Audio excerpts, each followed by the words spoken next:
The Broncos have been taking calls, listening to teams as they inquire to see whether Demaryius Thomas would be available. And Denver is talking, unlike Emmanuel Sanders. They've gotten calls there. They're not interested in dealing Emmanuel Sanders. Demaryius Thomas could be a different story. There have been discussions that have taken place, teams that have chimed in, and it could be at this point in time that before the October 30th trade deadline, we see a deal for Demaryius Thomas. And while the Oakland Raiders have insisted on a first-round draft pick for Amari Cooper and have refused to budge off that so far, one team doing an awful lot of due diligence into Amari Cooper is the Dallas Cowboys.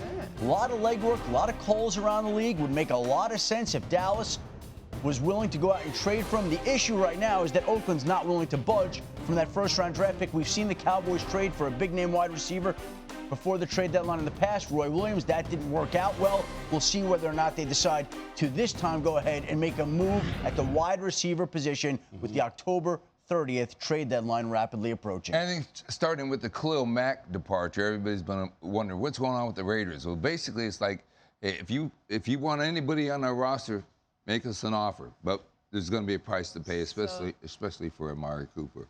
So that's interesting to me, Louis, because we've been talking for weeks about the Cowboys needing another downfield threat, another guy for Dak Prescott to throw to. Do you see Amari Cooper as a fit? This is a guy who, by the way, last year kind of had a case of the drops, and people weren't very high on him. This year, only one drop, is playing all right. So do you see this as a fit in Dallas? Yeah, I do. Why? Because primarily, look, Amari Cooper is not just a deep threat, which the Dallas Cowboys need. They could use that third-level type of guy, but he's actually a very good all-around wide receiver, minus the drops. Now, when you say minus the drops, you go, well, isn't that the number one tenet of a wide receiver, which is catching the football? Absolutely it is. And he's been too high on the list as far as number of drops for wide receivers over the past 2 years. And quite honestly, not just Amari Cooper, but the other guy who we're talking about is Demaryius Thomas, who's also is on that list over the past 2 years. The number of drops that he's had is unacceptable. And when you look at what Denver has done in the draft, in particular that football team, when you draft wide receivers in the second and third round and you draft the same body type in a guy like Courtland Sutton, the writing is on the wall. And if you look at his contract heading into 2019,